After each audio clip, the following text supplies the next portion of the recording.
Olá, tudo bem? Boa tarde. Aqui estamos para começar mais uma super conversa que hoje tem como convidada a minha amiga Susana Richter, minha colega de cursos de constelação com o professor Rupert aqui no Brasil. Foi ali que nós nos conhecemos. E também fomos colegas em vários cursos do Stefan Hausner, que aliás é a figura nas constelações que ela mais gosta, que eu sei. E temos feito muitos contatos, eu e ela, para trocarmos ideias sobre as constelações, os encontros, né? Que agora a gente está se afastando dessa palavra constelações. Oi, querida Cleo, a Flávia. Chegou a Susana. Chegou a Susana. E eu nunca sei como fazer isso aqui. Agora deixa eu receber esse convite aqui. Pronto.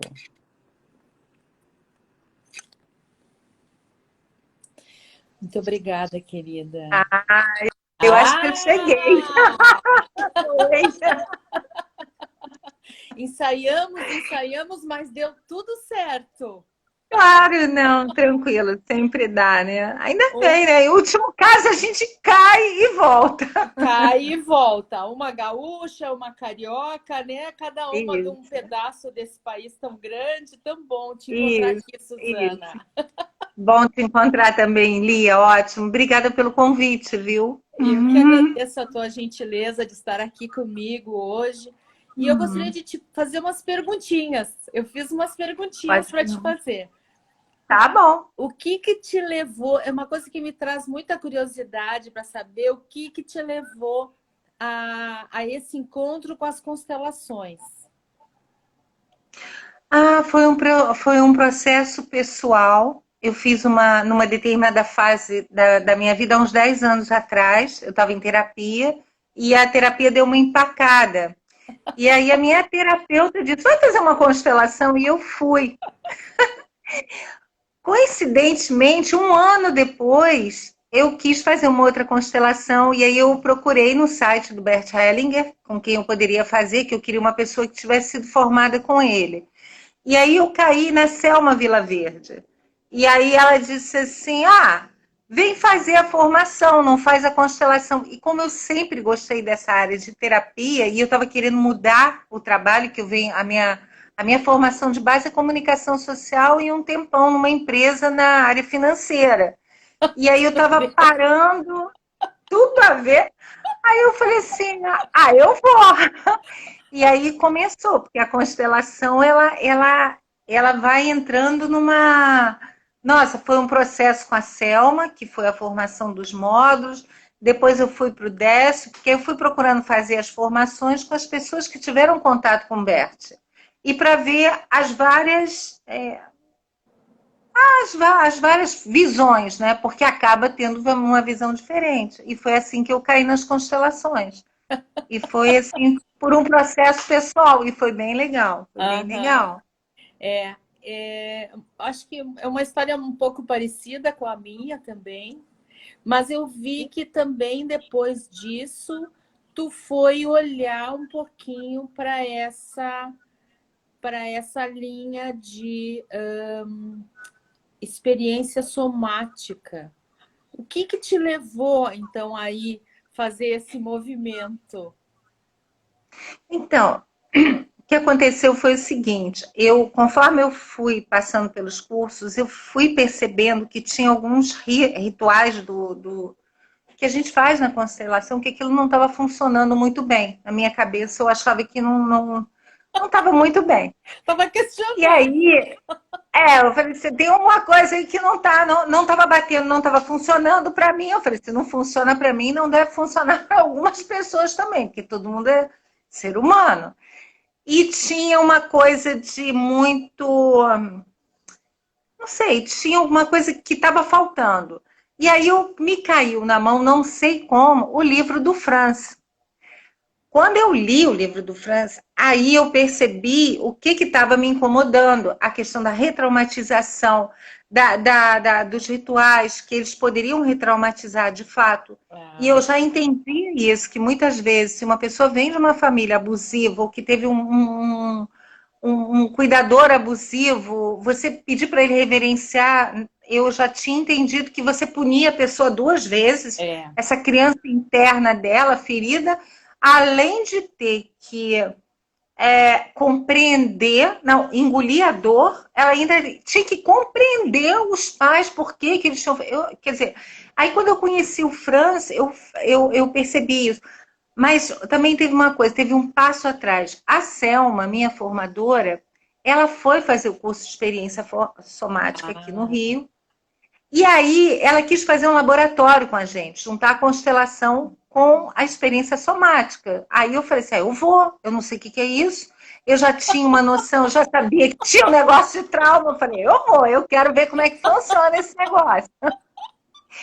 E ela fez um movimento que eu achei muito legal, que é basicamente o que a gente faz na ESE. Ela conseguiu realmente juntar, porque a constelação ela é ótima. Para mim, os emaranhamentos sistêmicos, na verdade, são os próprios traumas, ou do sistema, ou aquilo que vem num registro somático da pessoa, né? Só que a constelação, como solução ou como cura, eu não gosto nem de usar essa palavra, porque o trauma ele não desaparece, ele fica com você, só que você passa a conviver e a não ser capturado por ele, né? Então, eu queria saber como juntava essas duas coisas. Então, um pouco do ritual eu comecei a deixar de fazer. O que me ajudou muito na constelação foi perceber que a questão do lugar, de você saber qual é o seu lugar, onde é que você está. Né? Eu sempre brinquei muito com os clientes. Você está dizendo que você quer nadar, mas você está voando. Você tem que saber primeiro onde é que você está. Né? E aí, mas me faltava a ferramenta do trauma. Falei, tá faltando. E aí veio o Franz, com a formação do IoT, né?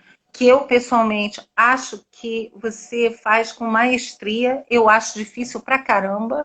Não, é verdade, Lia, é verdade. Você fez a formação, você estudou, eu só tô te seguindo.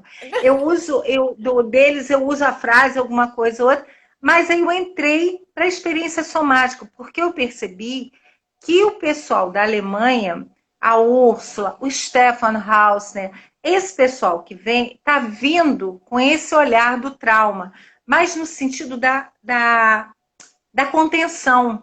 Não é da repressão, é da contenção, de dar um espaço seguro, de dar uma borda para o cliente, para ele poder trabalhar na constelação, mas com todo esse cuidado da experiência somática, da visão do trauma, que o trauma é uma experiência corporal, ele não é uma experiência mental.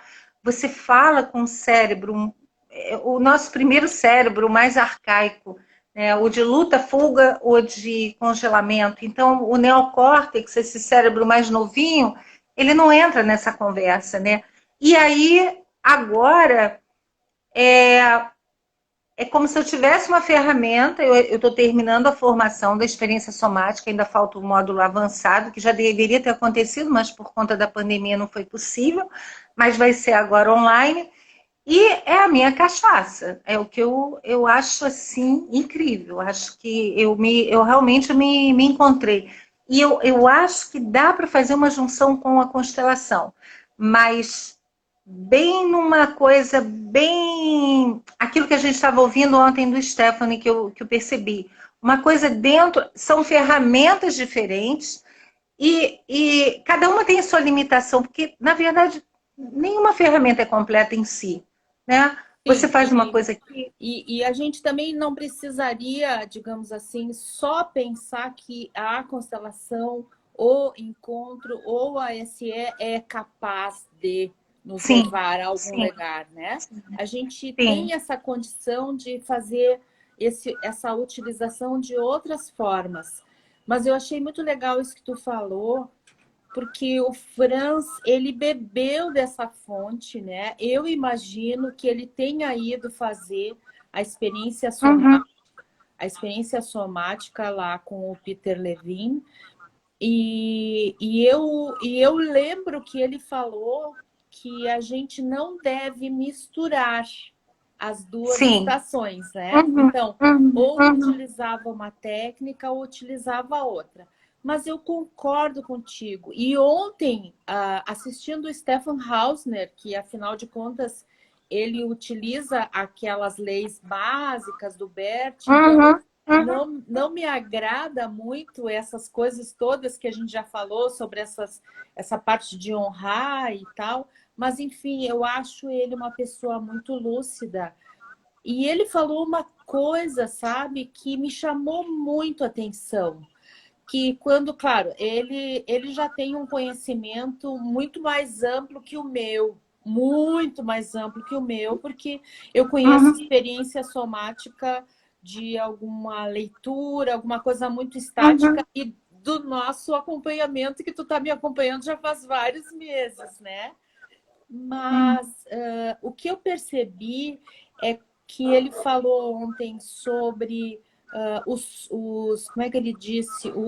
Não é movimentos que ele usou uma outra palavra, também não é pulso, mas os ritmos. Equilíbrio, Os ritmo, ritmos. sim, Os sim, sim. ritmos que ele reconhece na terapia crânio-sacral. Então, às Uhum, vezes, o cliente está, vamos chamar de cliente, né? Numa aceleração e os representantes estão bem sim. devagar, e outras vezes o cliente está bem devagar e os representantes estão bem acelerados. Uhum. E isso me deu essa sensação que, embora a gente não deva fazer a fusão, me parece, né, que não se deva fazer a fusão, mas eu acho que a gente deve olhar elementos que estão ali cristalizados na Uhum. encontro, como tu Uhum. disse, né? Não vou mais usar a constelação agora porque está ficando perigoso. Vamos falar do É, encontro. eu acho que E a gente tem você que usar alguns pode ingredientes que usar. eles estão muito evidentes, porque o Matias, ele utiliza daquela forma matemática filosófica dele, Sim. né? A Uhum. direita, a Uhum. esquerda, para frente, É, atrás, é. tudo aquilo, ok, tudo aquilo tá muito lógico, mas eu acho que tem uma outra camada ali, né? Eu acho que é um descascar de cebolas mesmo, né? E é uma entrada que você tem. Por exemplo, se eu recebo uma pessoa para fazer uma constelação familiar e ela está muito ativada, eu não vou conseguir fazer nenhum trabalho com ela. Então, a primeira coisa que você faz é o grounding, é trazer a pessoa para o aqui e agora, para ela se situar, para ela fazer contato com ela mesma. Se ela não fizer contato com ela mesma, ela não vai fazer contato com nada.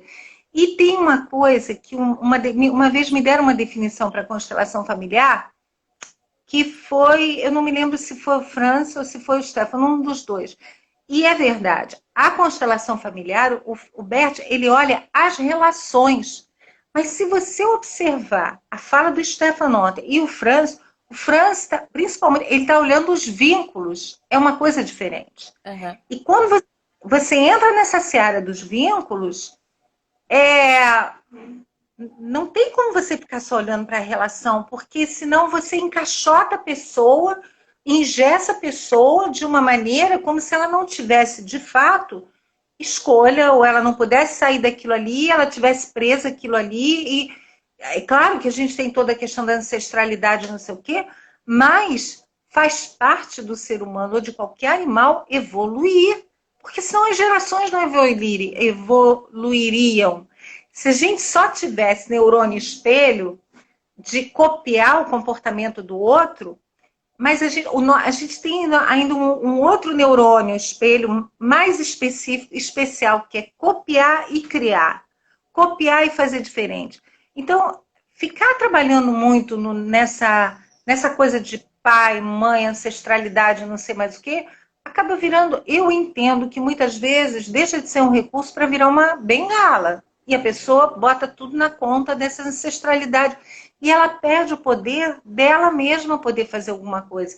É isso que eu gosto do trabalho do Franz, porque ele traz para aqui agora, para o adulto, olha, aconteceu isso de fato com você, isso é coisa bem de alemão, né? Hellinger também dizia isso, o melhor recurso é a realidade, aquilo que é, É, né? E você lida com aquilo que é, você tira a fantasia, né? Parece uma coisa muito dura, mas eu não percebo como dura, porque você pode fazer isso com o cliente de uma forma muito gentil, uhum, mas na verdade é só aquilo que ele tem, que ele de fato tem, que é ele mesmo, né?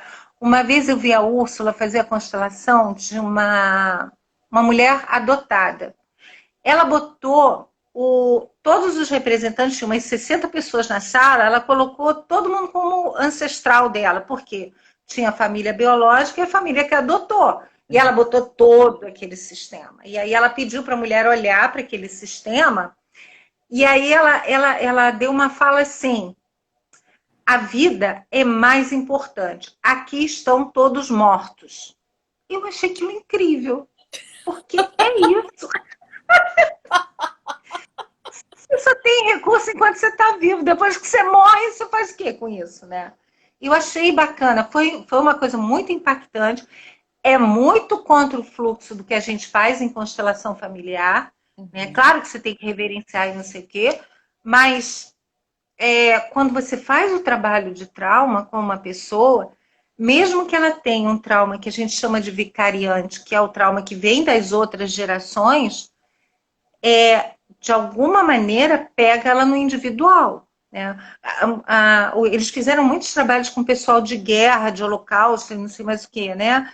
Então, você vê, às vezes, uma família inteira que os irmãos tiveram os pais que foram mortos no holocausto e cada um deles tem uma reação diferente, uma resiliência diferente. Então, isso fala do ancestral? Fala, mas por que é diferente? E o Peter, o Peter Levine, que é o criador da experiência somática, foi exatamente, ele diz que o trauma é uma realidade da vida, que todo mundo vai ter em algum momento trauma, mas você não Isso precisa ser escravizado por ele, né? isso é sensacional, né? O trauma faz parte da gente estar aqui, né? Faz parte da gente enfrentar antagonismos, né? Decepções Uhum, e, enfim, mas o problema que eu vejo desses traumas, principalmente, é essa submissão da pessoa continuar seguindo na mesma trilha, né?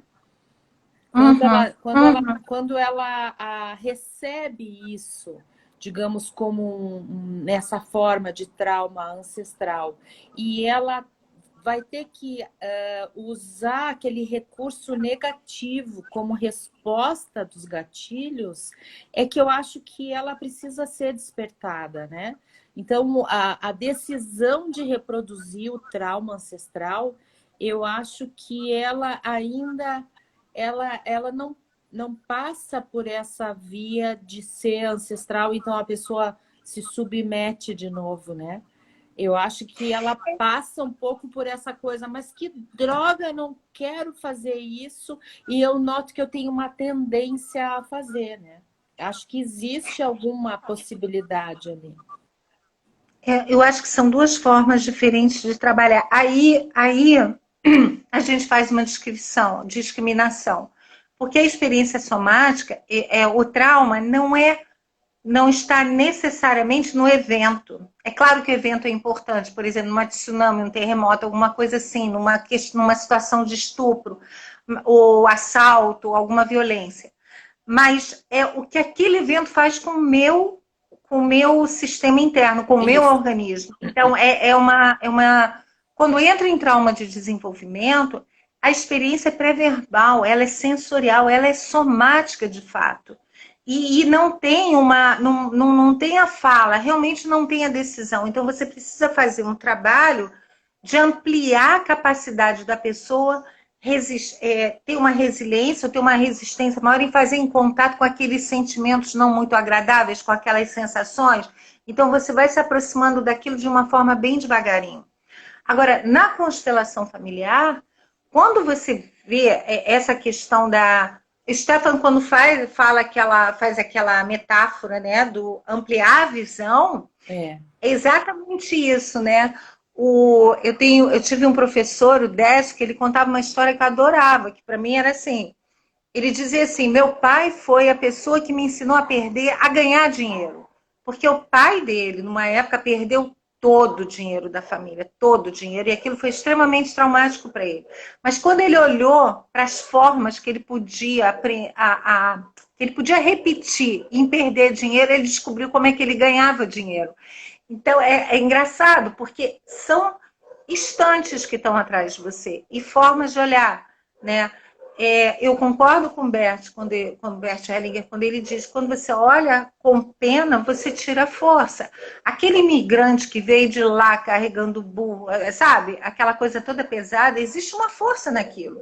Você pode olhar com dó, e aí você fica vinculado de fato ao trauma, a parte mais fraca da coisa. Ou você pode olhar como um exemplo de fato. E aí você tem alguma escolha, desde que você tenha a estrutura para atravessar isso. Porque se você estiver vinculada naquilo ali, se você tiver tido alguma consequência daquilo, uma mãe ausente, um pai ausente, essa coisa toda, você não consegue atravessar com todo o recurso que você tenha, né? Eu imagino. Não consegue enxergar, né? Não consegue enxergar. A Cleo está te fazendo uma pergunta. Se a somática fala de herança epigenética, trauma ancestral. Eles falam, é o trauma vicariante, que você... Na verdade, não é só nem um ancestral. Você pode ficar traumatizado de ser testemunha de alguma situação muito, muito difícil. Testemunha quer dizer que tu estava presente enquanto isso aconteceu. Estava olhando. Tá. Mas se você... aquelas coisas que vêm rodando, assim, tipo, na terceira geração aconteceu um assassinato da família, né? Mais trauma ancestral mesmo. Fala aí. São 7 gerações. São 7 gerações que um trauma ou alguma situação muito grave que tenha acontecido, ela vai passando de geração, repercute. Eu acredito que tem essa repercussão porque é da epigenética mesmo. Você tem a possibilidade de tudo. O teu organismo tem a possibilidade de tudo, né? Geneticamente você pode desenvolver qualquer doença, qualquer coisa. Basta você ter o gatilho.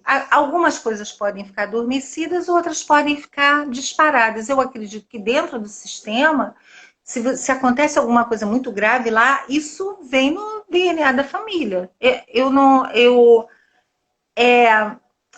Mas tem o psicológico também. A gente também não... Porque fica uma coisa muito longe, né? Que você fala assim, epigenética, DNA, fica uma coisa estranha. Mas se você imaginar, eu tenho lido um pouquinho sobre isso. Você vê das pessoas que são descendentes de escravos.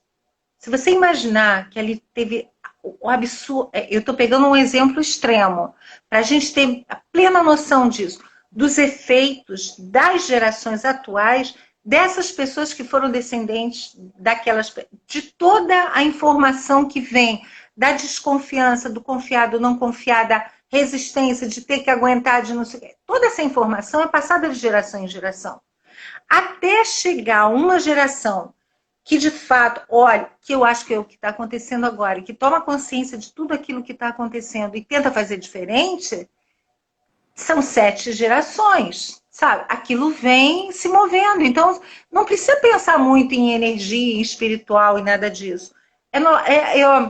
Eu não preciso ir muito longe da minha avó que veio da guerra, de saber que eles passaram fome. É claro que isso é uma coisa que me afeta. Pode não afetar, de repente, meus filhos, meus bisnetos, os filhos dos meus filhos. Mas a mim, que estou tão perto dessa geração, ela vai afetar. Uhum. né? E a experiência somática, ela olha para esse lado também. E, nossa, principalmente o pessoal fruto de guerra, né? Sim. A Cleo está te agradecendo porque ela é descendente direto de pessoas que foram escravizadas. E aí tem uma Ai, outra pergunta bem interessante que agora eu não sei se eu vou te pegar no contrapé. Tu me perdoa, mas se eu não souber, eu te falo. A Não tem Eliana problema. Justo fez a pergunta e eu adorei. A pergunta é: Tá. qual a diferença, a grosso modo, entre a bioenergética, o Reichiniano e a experiência somática? Hum, Eu acho que são três linhas de a não tão experiência abordagem, somática mas de condução diferentes, é, né? é a bioenergética, ela trabalha muito com catarse. A pessoa tem um trauma e ela vai, bate, rosna, torce, né? E na experiência somática, a gente não trabalha assim, né? O que. Uma metáfora que o Peter usa muito é da mola. Quando acontece um trauma, é como se a mola estivesse aqui. Você fosse uma pessoa flutuando na vida, de repente acontece alguma coisa e essa mola comprime. E o trauma, aquela energia fica toda comprimida ali. O pessoal da bioenergética, o pouquinho que eu conheço, tá? Do que eu estou estudando um pouquinho de Reich. O que eles fazem? Eles trabalham com raiva, com bater, com não sei o quê, e com muita catarse. O Peter Levine entende que reviver, revisitar esses traumas, você, na verdade, você retraumatiza. Por quê? O trauma, essencialmente, é um estado que te joga para um lugar de total falta de segurança e de imprevisibilidade. Quando você joga a criatura de novo naquela situação que dá muito medo para ele, você está retraumatizando, você está colocando ele Porque naquilo. ele não tem outra resposta, né? Ele sempre Ele vai não dar a sabe mesma resposta, que é a a resposta mesma. traumática. Exatamente. E a experiência somática é como se cada vez que a gente entrasse em contato, você descarrega um pouquinho, se abre aquela mola um pouquinho e volta. Você abre a segunda volta da mola e volta. A terceira, você vai fazendo aquilo aos poucos que ele entende que dilui, e de fato dilui. Porque depois de um certo tempo, a gente come o trauma pela beirada, a gente não vai para o olho do furacão. Você vai em torno, fortalecendo a pessoa com os recursos, de modo que cada vez mais ela consiga se aproximar daquilo. Então é um gradiente, né? De terror para medo, para incômodo. E você consegue lidar, por isso que a gente diz, o trauma ele não desaparece. Se você tem terror à barata, sempre que você olhar uma barata, você não vai ficar confortável com ela, mas aquilo não vai te colocar no demais, naquela hiperreação que Isso. você fica completamente fora da caixinha. Eu entendo que a diferença é essa. E tu sabe que tem, acho que tem mais um aspecto, assim, Hum, daquilo que eu vi, que não é muito pouco, é bem pouquinho perto daquilo que tu sabe. Quando tu trabalha essa reatividade, na verdade, tu não chega lá. Porque tu tá não, trabalhando da porta para fora. É como se tu colocasse um enfeite de Natal na porta, mas não entrou. Então tu e é sempre trabalha isso, tu trabalha a reação. Então tu trabalha a raiva, vai lá bater a almofada, né? Vai lá morder o paninho, tu faz um monte de coisas, tu trabalha aquela reação. Se nós, hipoteticamente, não tivéssemos nenhum trauma, mesmo assim, nós precisamos ter todo essa gama, digamos assim, de emoções, né? Para a gente poder viver. sim. Então, a gente ia trabalhar na bioenergética normal. Trabalha a raiva, trabalha o medo, porque nós temos todo esse arco-íris dentro de nós. Mas a gente não Sim, chega lá dentro da casa. sim, A sim, experiência sim. somática e a IOPT, não. A gente abre a porta para entrar e arrumar a casa dentro de casa. Por isso que eu Sim. acho que são muito diferentes nesse aspecto. Porque tu trabalhar simplesmente a descarga, só a descarga não tem sentido, né? Tu sabe, nós temos feito uma experiência muito interessante aqui no nosso trabalho, eu tô chamando de escola, sabe, Suzana? Eu tô começando a dar um nome para esse meu movimento, e esse meu movimento tem uma cara de escola, Escola Lia Bertual. Ainda não cheguei no final, mas é por Nossa, aí. que delícia! E hoje até eu recebi uma foto muito linda de uma aluna dessa turma que se formou, que ela imprimiu o certificado dela e colocou na parede junto com os outros. Ai, que Nossa, eu fiquei com os bacana! olhos cheios de lágrimas, a Gabriela Pizar. Que bacana! E aqui na escola a gente tem feito essa, eu chamaria assim de uma experiência científica, porque não eu não ativo a parte do cliente, que eu acho um pouco irresponsável fazer uma experiência em que eu vá ativar a parte dele. Mas eu tenho olhado para os ressoantes. Eu tenho olhado para os ressoantes e tenho feito, digamos assim, um catálogo das reações do que acontece nos momentos. E isso Nossa, que tem bacana! sido muito especial. Eu tenho observado, por exemplo, momentos em que as pessoas sentem ativação muscular das pernas, ativação muscular mas então outro momento de bater os pés no chão é o segundo momento.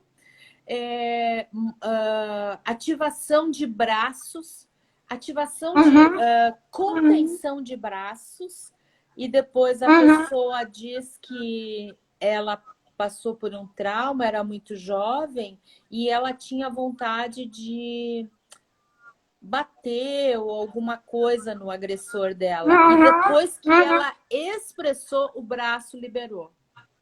Sim, é isso mesmo, mas é exatamente isso. São movimentos que não foram possíveis de acontecer. E quando você cria o espaço e deixa aquilo acontecer, aquilo é exatamente essa energia toda contida e que ela pode se esvair. Isso é muito legal. Quando a gente vê em constelação as pessoas tremendo, batendo, não sei o quê, eu não entendi o que, que era. Mas hoje eu entendo que é a descarga. Isso, É porque muitas descarga. vezes a gente ia lá e pedia para a pessoa se deitar, dava um copo d'água, né?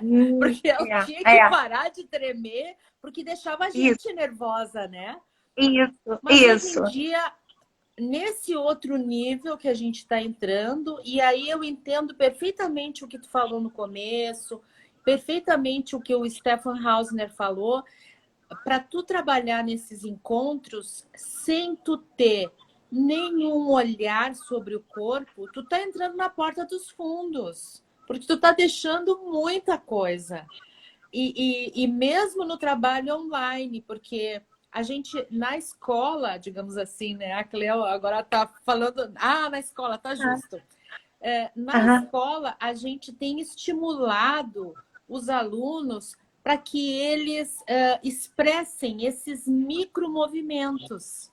Então, Sim. todos esses micromovimentos, eles fazem parte do conjunto, porque às vezes o bater as pernas significa um entusiasmo para caminhar. Sim. Mas outras Sim. vezes o bater as pernas significa que eu quero fugir em disparada. Sim. Sim. Né? Exatamente. Então, não Exatamente. é colocar a SE dentro da Não. IOPT, mas é aproveitar esses olhares, né? E fazer esse movimento de ampliação que ontem tão magnificamente o nosso amigo Hausner falou, né? O que mais me chamou a atenção ontem, que ele disse... A gente fala que o pai é bêbado, que o pai bate, mas que ele também é amoroso, né? Eu acho que a gente ainda não pode conciliar tudo no mesmo momento. Eu acho que primeiro tu tem que deixar todo esse volume de informação ficar disponível para ti, dessa raiva, desse rancor, Sim, desse mau sim, humor, né? Para tu sim, assumir sim. a tua autenticidade sem essas barreiras que eu chamo de hellingerianas, né? Que tu não pode, e elas são muito católicas, né, Suzana? Olha, mas o Stefano, ele não falou isso ontem. Mas você sabe, várias constelações dele, ele simplesmente pegava a pessoa e colocava de costas, ou muito longe da mãe, porque sempre sobra para a mãe, né? Mas enfim, da mãe ou do pai, porque ele dizia, às vezes é mais seguro você ficar longe. Então ele tem um outro olhar, mesmo quando ele diz que é bêbado, é não sei o quê, e ele diz mais, nesse mais existe uma outra possibilidade, mas se o cliente está naquele lugar de filho, ele vai levar um tempo para chegar nesse mais. Não é uma coisa muito, porque tem muita dor ali. E a questão da raiva, você falou uma coisa muito importante. A raiva é uma energia muito poderosa. Ela é uma energia de vida. Ela é uma energia de movimento. Quando você joga fora essa energia, você está jogando uma energia de vida de verdade, sabe? De limite, de fronteira, de você se definir Tipo, quem você é. tipo uma capacitação, né? Que eu jogo no lixo. Sim, sim, sim. E uma coisa interessante que você estava falando, que você estava falando, estava pensando aqui.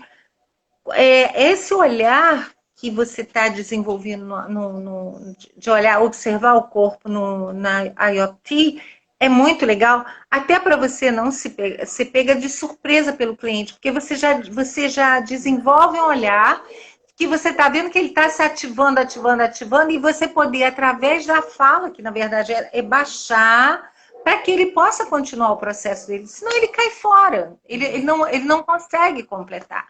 Eu acho fundamental esse olhar corporal. Isso é uma. Eu não consigo mais entender uma terapia ou um trabalho que não tenha essa questão corporal.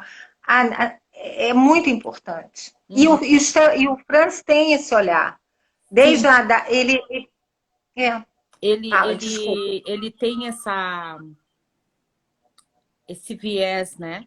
Desse, Tem. tanto é que ele já lança como fundamento, né, o Bowlby e o Peter Levine. Eu acho que quando ele dá essa informação ali, fica muito claro para nós.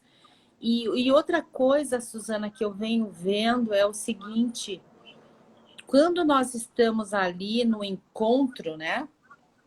Que nós temos os representantes, os ressoantes, e a gente está fazendo aquela costura das informações,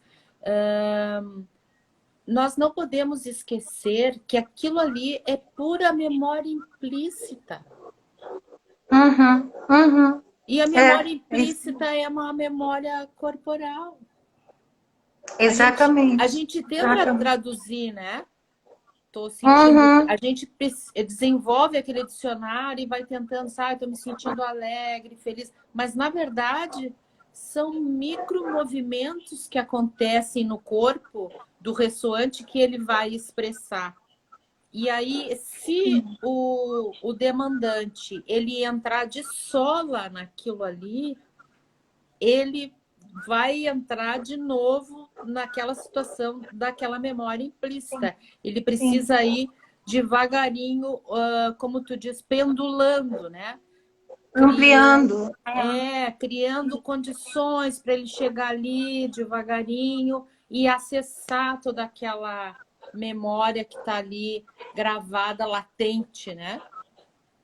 Porque muitas vezes na SE a gente não nem a pessoa vem com um tema específico, um tema qualquer, não especificamente ligado a nenhum trauma ou sei lá, ela diz que está com ansiedade. Aí a gente vai trabalhar a ansiedade.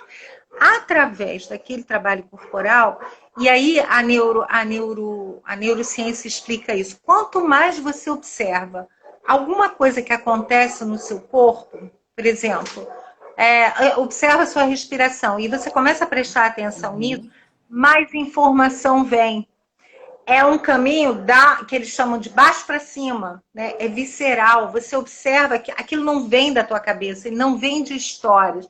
Então, às vezes, acontece muitas vezes você fazer um trabalho, e eu acredito que no trabalho do IOPT é a mesma coisa, você está fazendo o trabalho ali com a pessoa, ela tem acesso a algumas coisas, mas através de sonhos e não sei o quê, ela vai começando a costurar, aquilo faz um efeito depois. Aí, de repente, ela começa a se lembrar de coisas que ela nem associava, né? E isso e vem a partir do corporal mesmo, mas de você dar o senso de segurança de habitar o seu próprio corpo.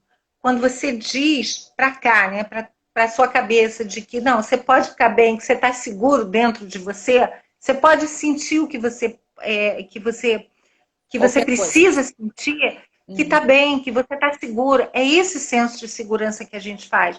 E eu acho que o cuidado que o Franz tem quando ele costura, quando você vê aquelas partes que a princípio parece assustador, né? Pô, eu tô toda dividida, né?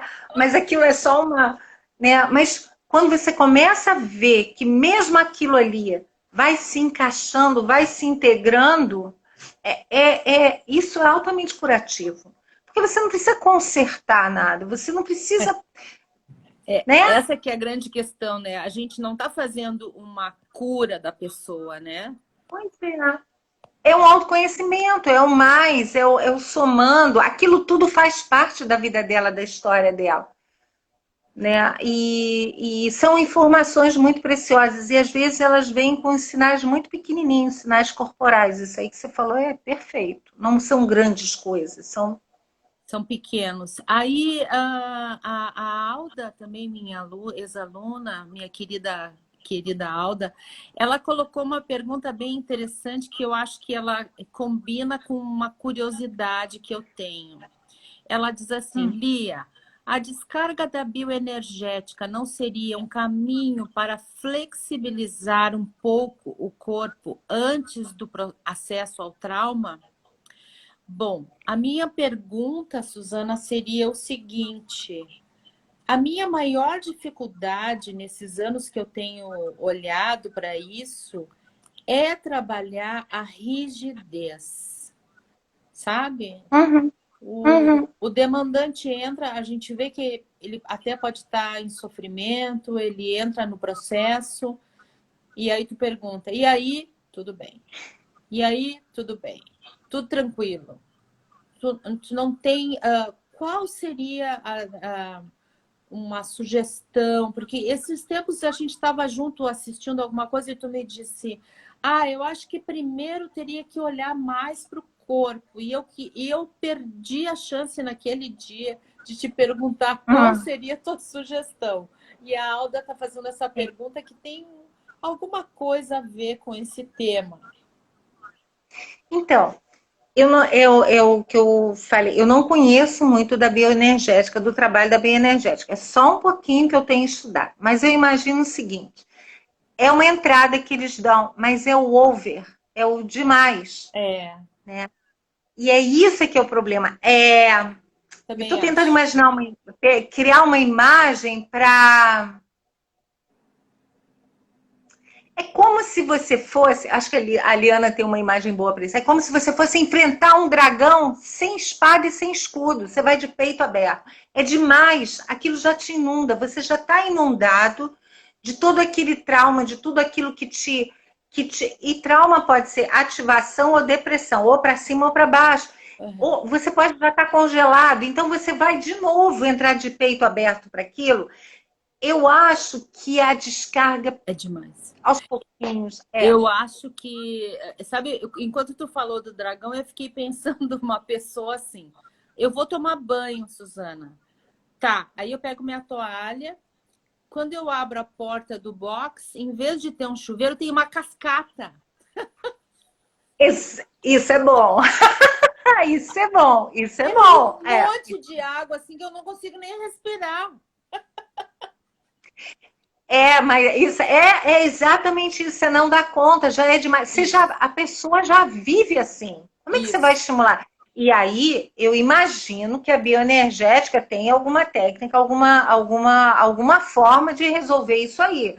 Eu não sei, tá? Eu não posso falar disso porque eu não sei, mas para mim, se eu como cliente, aí estou me colocando como um cliente, se eu tenho uma raiva que eu não posso expressar, e aí o cara me pede para bater a almofada, eu vou bater. É mecânico, só porque ele mandou, mas eu não sei se eu vou estar vivenciando aquilo. Eu fiz tanto esforço para esconder aquela raiva, como é que, né? Precisa escoar, né? Precisa. E a tua pergunta, quando a pessoa vem assim, eu não sinto nada, eu não nada, eu não nada, o que a gente faz? Na SS tem uma caixinha de ferramenta. Aí você pede para a pessoa passar uma escova no corpo, passar uma lixa e perceber o que sensibilizar. Porque esse tá tudo bem é exatamente o que está acontecendo com ela. Ela tá congelada. Ela realmente, ela não sente nada. Ela não está inventando. Ela não está sentindo nada. Uhum. Então você precisa sensibilizá-la muito devagar, porque é mais uma vez essa história. Ela não dá conta daquilo, já é muito o que ela tem contido dentro dela. Então você precisa sensibilizar aos poucos, né? A gente sempre fala, né, se é de segurança. Sim. Trabalhar dentro de um limite e um limite seguro, e dentro do seu limite, daquilo que você dá conta de fazer. E aí é muito interessante isso, porque eu lembrei que quando eu comecei a fazer fisioterapia na água, uma das técnicas era uma escovinha que a fisioterapeuta passava no corpo, né? E aí a gente ia despertando Uhum. percepções, né? Outras formas de sentir o corpo. Mas a questão que eu te coloco fica um pouco mais nessa parte do encontro mesmo, porque se eu acho interessante porque assim, eu tenho trabalhado com pessoas até medicadas Hum. e elas sentem. É muito Uhum. interessante, elas Uhum. sentem. Uhum. É Uhum. como se aquilo fosse quase. Agora eu vou bloquear, né? Vou bloquear porque Pode bloquear. não tem nenhuma experiência científica. Vai, vai. É como se aquela. Sabe quando tu tem uma fome ansiosa que a comida não te satisfaz? Sabe quando tu tem dor de cabeça, que ela é um processo somático, ela não é uma dor Uhum. real? Me parece que Uhum. esse medicamento, ele tem quase um efeito assim moral, né? Eu não vou sentir muito a minha dor. A gente sabe que as pessoas, elas entram num estágio mais congelado, diminuído, Sim. mas é Sim. muito interessante porque mesmo essas pessoas, elas entram mais nas emoções. É muito interessante. Eu pergunto às vezes, está tomando medicação ou não? Estou tomando, Uhum. então eu já sei o que eu espero ali. Uhum. E eu me Uhum. surpreendo, porque vem Uhum. emoções, as Uhum. pessoas Uhum. choram, é muito Uhum. interessante. Mas o congelado pelo trauma, não. É muito complicado. O É muito congelado pelo complicado. trauma, É. ele tem uma trava, ele mesmo se colocou aquela Sim, trava, sim. aquela mordaça, então é muito mais difícil de trabalhar com ele. Você imagina, porque a gente não vê isso acontecer. Sabe o gambá? Quando ele fica aterrorizado, ele finge de morto. Ele entra em colapso. Ele fica que nem morto. Sim. Esse estado de congelamento da pessoa que não sente nada é a mesma coisa. Só que a gente, né? Então não tem o mesmo sintoma do gambá. Mas ela, de fato, ela trava tudo. Ela não. E aí eu fico imaginando, você perguntou o que você pode fazer, né? eu fico imaginando que você pode trabalhar esse não sentir dela. E pode ser uma boa desconstrução para ela se você perguntar aonde ele não sente. E aí ele Ah, passar. É o felt sense. Você traz ele para o corpo, aonde ele não sente. Mesmo que ele te diga, eu não sinto o dedão do pé. E aí você pergunta, como é que você não sente o dedão do pé? Como é que é isso? E aí ele vai começar a perceber nesse scanner que em algum lugar ele sente sim. E isso vai ser uma surpresa, mas isso provavelmente é uma coisa muito pequenininha. E no agora, fazendo o trabalho da IOPT, durante a sessão, eu não sei como é que você faria isso. Não não, sei. da mesma forma, porque eu entusiasmo muito na escola os alunos a olharem para si próprios Uhum, e uhum, fazer um escaneamento básico, né? Onde está o ponto zero dessa nossa jornada? Bom, eu estou com uhum. uma coceira no meu pé. Bom, então isso é zero, isso não é da ressonância, isso é do teu momento atual. Bom, aí a Sim. gente Uhum, entra no processo, né? E aí a gente vai observar quais são as diferenças, então, que é fazer a ressonância com o nosso ponto zero. E aí eu uhum, tenho valorizado muito através das perguntas. Qual que é a uhum, temperatura do corpo? Qual que é a uhum, uhum. sensação na Isso, sola do pé, né? Que é o ground, se isso, tem ou se não tem. Muitas isso. vezes os alunos me dizem: coloquei os pés para fora do chão, saí, tirei os pés do solo. Então tu já sabe, tu tem Sim, uma desconexão ali, então tu já fica mais atento, isso, né? isso. Mas muito interessante essa tua sugestão de como fazer através do não fazer, né? Então, tá, Sim, então se sim. tu não sente nada, como que é a pergunta mesmo? Até me esqueci. Não, se perguntar como ele sabe, aonde ele não sente no corpo. Como é que ele. Ou você pode perguntar como é que você sabe que você não sente? Como é não sentir? Como eu não sentir é terrível, né? A pessoa vai E ter que ter uma resposta. ela vai ter que buscar, e você pede para ela localizar esse não sentir no corpo. Não deixa ela ficar na cabeça, não. Manda ela ir para o corpo. Sim, Encontra um lugar. porque sempre tem essa dificuldade. Por exemplo, o que tu tá sentindo agora? Eu tô sentindo que ela tá com medo. Quer dizer, eu estou sentindo que ela está com medo, tá? Mas Sim, aonde que dentro de ti tu sabe que ela tá com medo? Aí você eu sempre consigo sim, voltar, né? sim, Mas nessa do sim. vazio foi um preenchimento total para mim, querida. Foi uma Ai, que aula bom, que completa. bom. Não, é difícil mesmo, essa é a parte mais difícil. E aí, use da sua criatividade. Você é ótima nisso. Vai na tua criatividade.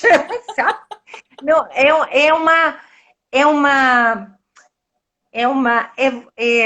eu, como é que eu vou explicar isso?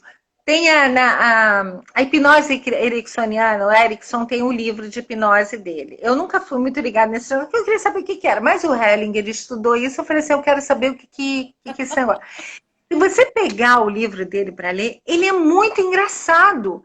Ele é ótimo, porque o que ele faz? Ele desconstrói.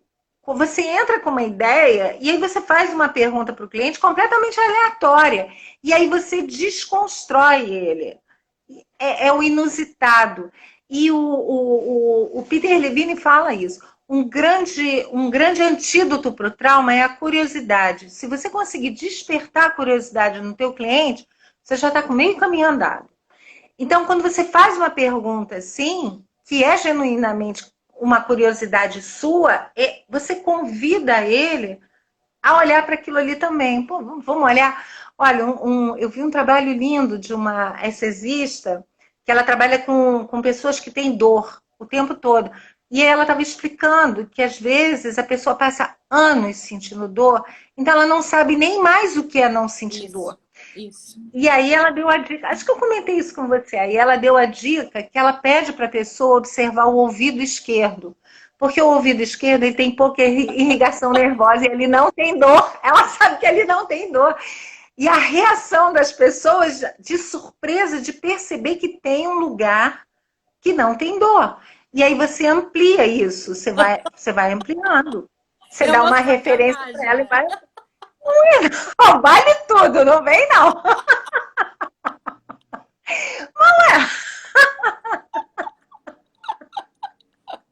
Eu acho ótimo. Tá bom, né? Anotado, devidamente anotado, né? Mas é bacana. Ou você pede para a pessoa se beliscar.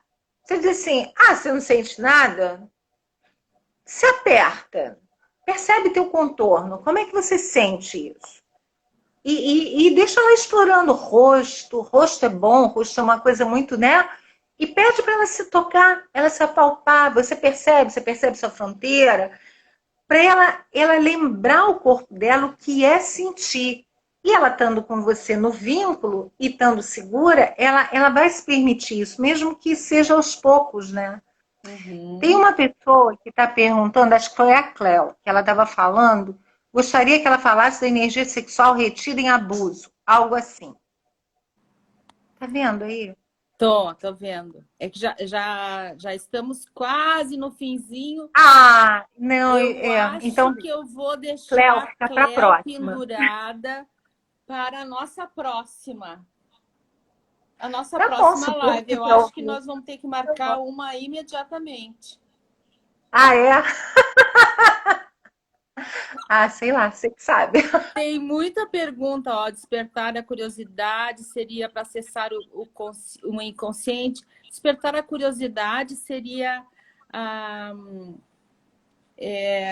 como que trazer a pessoa para um lugar menos Para trauma, fora, né? De para mais, fora, de para mais, fora. de mais saúde, de mais leveza. Porque Sim, curiosidade é uma sim. coisa gostosa, né? Você já viu a criança quando ela está com muito medo, ela se esconde atrás da cortina?